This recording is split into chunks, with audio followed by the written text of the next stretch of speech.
So as His Excellency mentioned, I'm a pediatric intensive care doctor and have worked in Gaza many times over the past decade. Most recently, as part of an emergency medical team working in a hospital in Gaza's middle area during the ongoing genocide.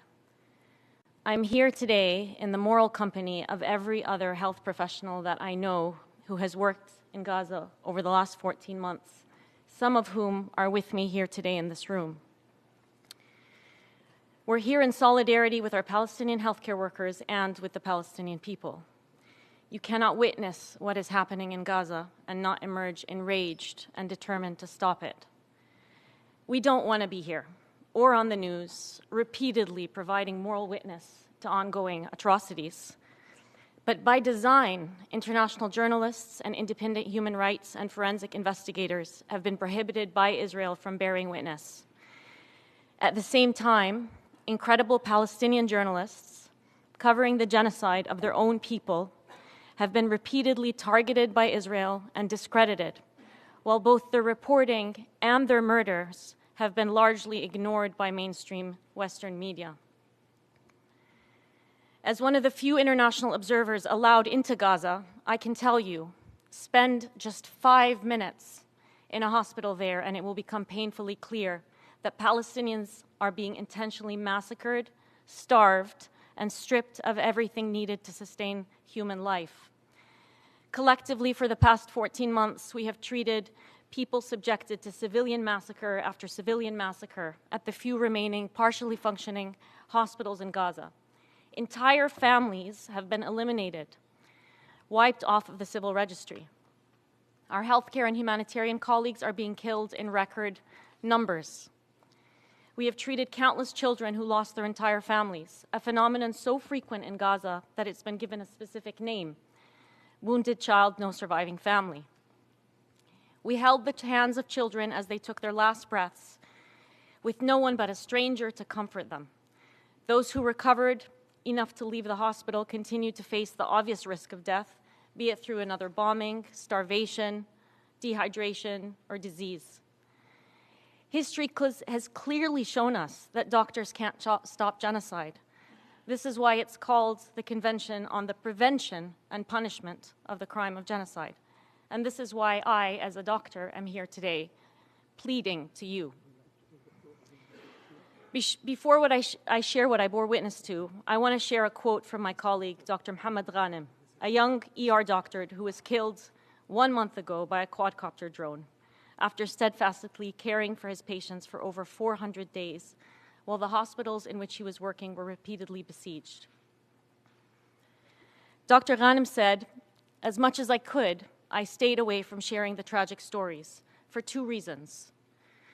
The first reason is that I know it is of no use, for those who couldn't be moved by pictures of dismembered and charred corpses will not be moved by some words.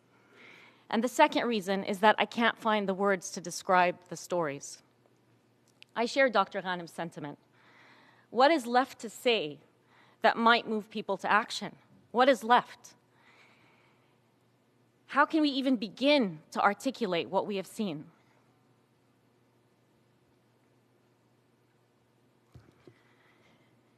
I remember the silence of the woman brought into the hospital injured, staring blankly and unable to speak. She had given birth 1 week earlier.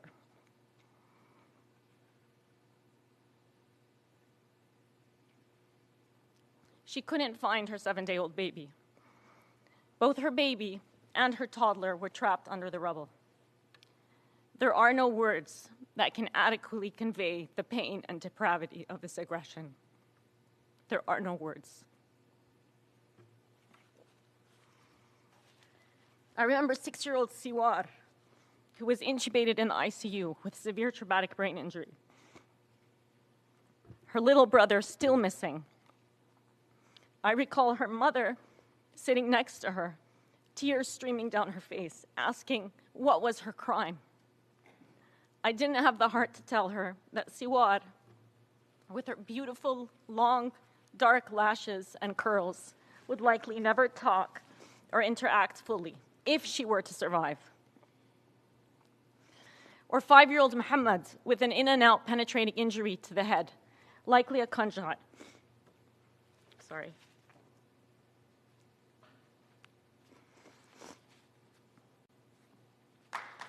Try to...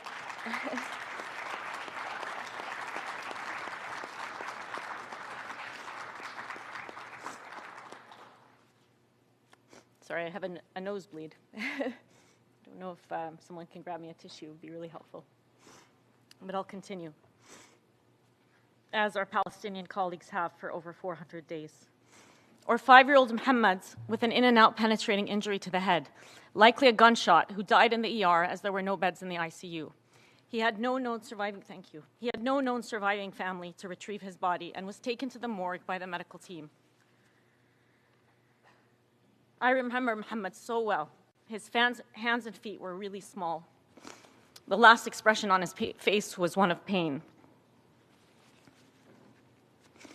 Or the elderly woman whose age I did not learn, shot multiple times by the Israeli military while she was on the beach. She died while her elderly husband held her hand, tearfully telling me, "We only have God." Or 13-year-old Amir, who sustained severe neck trauma after his home was bombed and kept calling for his sister. He didn't recognize that she was the girl in the bed next to him because she had been burned beyond recognition. When she died, Ahmed was left as the only surviving member of his family. I recall his vacant stare and his soft voice whispering into my ear, "I wish I had died with them. Everyone I love is in heaven. I don't want to be here anymore." How do you find the words to describe Amir's story? Or toddler cousins, Muhammad and Masa, who we resuscitated on the same bed after the residential building was bombed. I recall undoing their diapers, desperately looking for blood vessels to give them intravenous fluids. Muhammad bled to death. Masa suffered severe brain injury. She was still in a coma when I left Gaza. Both her parents were injured in the same attack. I don't know if they survived. Or Shuruq, 15-year-old girl with head and chest injuries, whose eyes were severely burned. She kept calling for her mother, who she couldn't see was right next to her and also severely injured. Her mother gasped desperately for air until she died. We, the medical team, knew before Shuruq did that she was the only surviving member of her family. Shuruq, whose name means sunrise. How do you even begin to find words to tell these stories? Or the father frantically searching for his children in the ER, who found us resuscitating them on the floor. All of his children except Abdullah, who he never found. Or the lovely older gentleman who helped carry the injured into the emergency department, comforting them in any way he could, cleaning the pools of blood after every mass casualty. I saw him daily and had assumed he was a hospital employee, only to later learn that he had started volunteering at the hospital after his entire family had been killed at the beginning of the genocide. He had found that the only way he could cope with having survived was by helping other families. How does one begin to find words to describe his story? These are not exceptional stories. Every single person I met in Gaza has lost family, has lost friends, colleagues, neighbors, violently taken from them. I speak of the patients with traumatic injuries who I cared for in just 14 days. But this is only one dimension of this apocalyptic situation. Everything needed to sustain life is under attack in Gaza and has been for some time. Water, food, shelter, education, healthcare, energy, sewage, sanitation. A child who was living in an apartment and going to school in Gaza 14 months ago, if alive today, is now attempting to survive Israeli airstrikes, warships, gunfire, hunger, starvation, a lack of clean water, the spread of diseases that threaten their little immunocompromised bodies. No safe shelter and no prospects for education today or in the future. Every university in Gaza has been destroyed. The only 2 medical schools in Gaza where I used to teach have been destroyed. Every child in Gaza is living this horror. I constantly think of these children. I hope children that I personally met, and I hope they are alive, surrounded by parents who are also still alive, that they're not maimed, not hungry, not thirsty, not sick, not cold as the winter encroaches on their tents, and not scared. At the same time, I know that that's an impossible reality for any child in Gaza today. On the eve of World Children's Day last week, the United States vetoed for the 5th time a UN Security Council calling for a ceasefire in Gaza.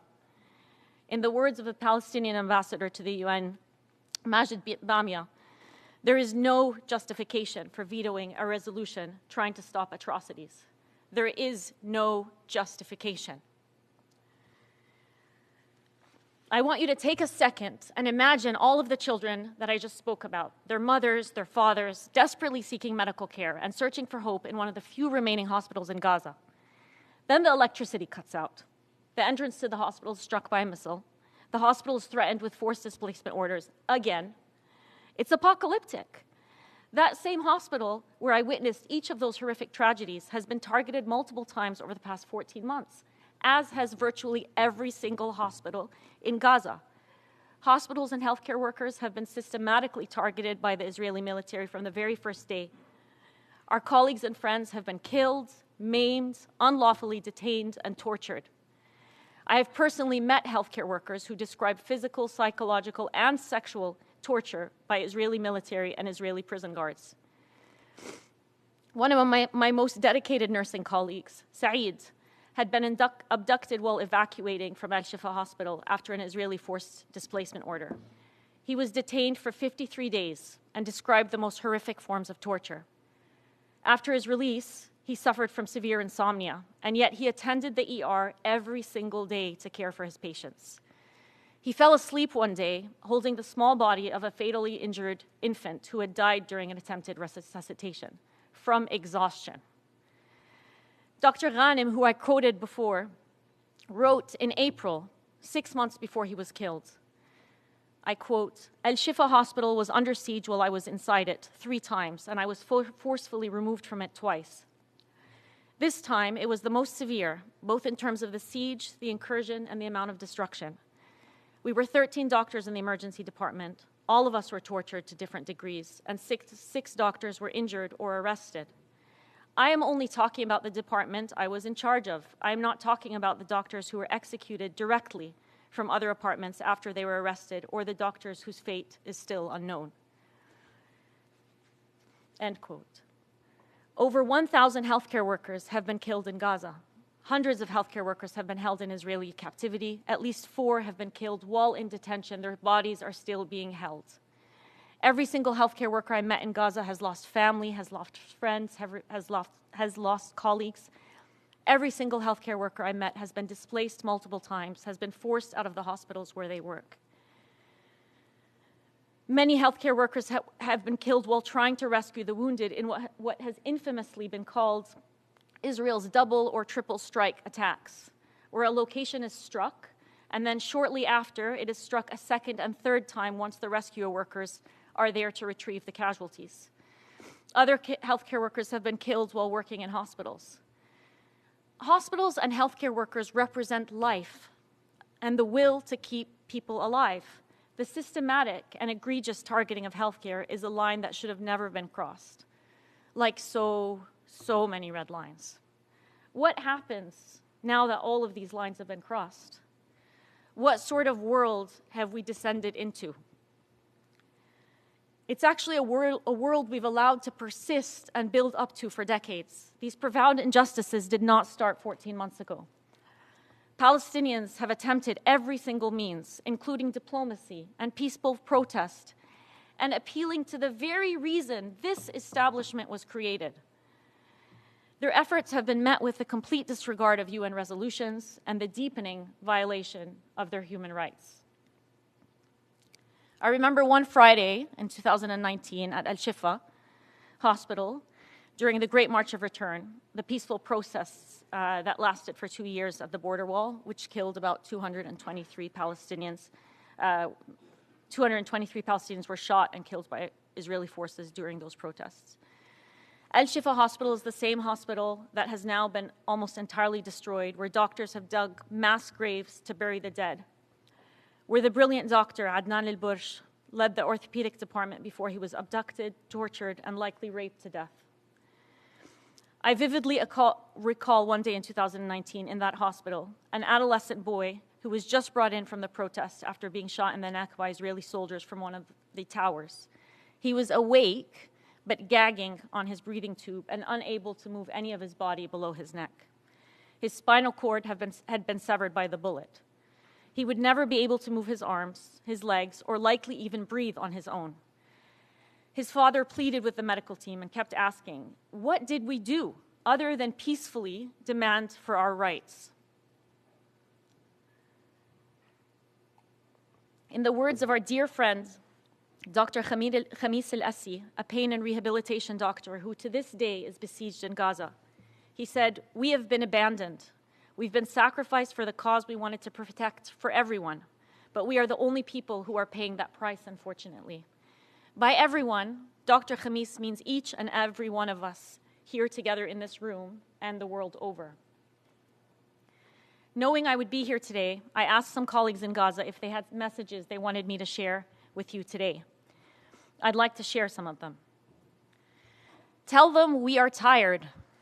We are without homes, on the streets, our loved ones are gone, and we are all stories. This was a message from a young ER nurse.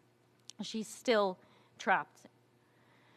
An intensive care doctor besieged in Gaza and separated from his family told me, tell them everything you came and saw with your eyes. Tell them that I want to see my son and my wife because I really miss them. Saeed, the nurse I spoke to earlier who was detained and tortured, says to you, we are being buried. Every minute we are being buried. Every minute we disappear. Every minute we're abducted. We're experiencing things that the mind cannot even comprehend. We die and don't find anyone to bury us. I'm asking you to share my story, my whole story, with my name.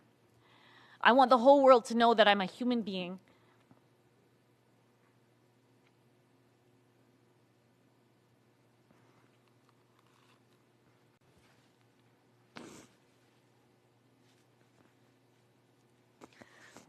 Sorry.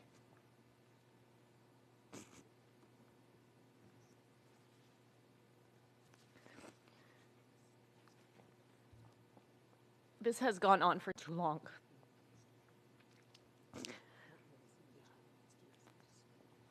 I want the whole world to know that I'm a human being. At the end, I am not pen on paper.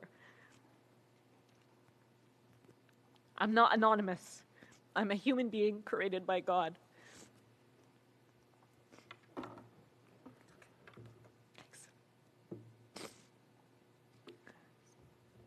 He then asks a question that I'm going to pose to you. Why aren't Palestinians the ones speaking for our cause? Why are we not there and able to speak? The Palestinian people, the people in Gaza. Why not me? Why not my neighbor? Why not my colleague? Our Palestinian colleagues are not here today because the systems we currently exist in don't recognize the value of Palestinian life. I'm going to end by some reflections from myself and my colleagues who recently came back from Gaza. I'm speaking to you today both as a member of civil society and as a healthcare worker who has witnessed firsthand the death and destruction inflicted upon the Palestinian people. We spent the last 14 months watching as the most live-streamed and documented genocide in history has been met with silence, widespread propaganda campaigns justifying the unjustifiable, silencing and discrediting those who have attempted to expose it. The eyewitnesses that have made it out alive consistently reported crimes that in any other context would have led to sanctions. But here, after 14 months of the most grave breaches of humanitarian law, gross violations of human rights, barbaric war crimes, it is met with impotence by individuals, countries, and the very institution represented by this building. One day, someone will dig up the records of our testimonies, pleading for 14 months. They will dig up the records of Palestinians covering their own genocide when international journalists were unprecedentedly banned from entering. Palestinian children setting up press conferences to tell the world that their lives mattered. We will have to reckon with that history. The precedent that's been set in Gaza, as some of my colleagues here had mentioned earlier, it's going to spread everywhere throughout the world. It signals the demise of rule of law. We've already seen it spread to Lebanon, and as one volunteer surgeon said, when I was in Gaza, I felt like it was a prelude to the end of humanity. If solidarity with your fellow humans is not enough of a reason to act, think about how this is going to spill over. This should be frightening for everyone. I recognize that the words I shared with you today are heavy. But these words pale in comparison to the reality experienced by Palestinians for over 400 days and 76 years before that. Palestinians don't need our pity. They don't need our praise. They need our meaningful and truthful solidarity.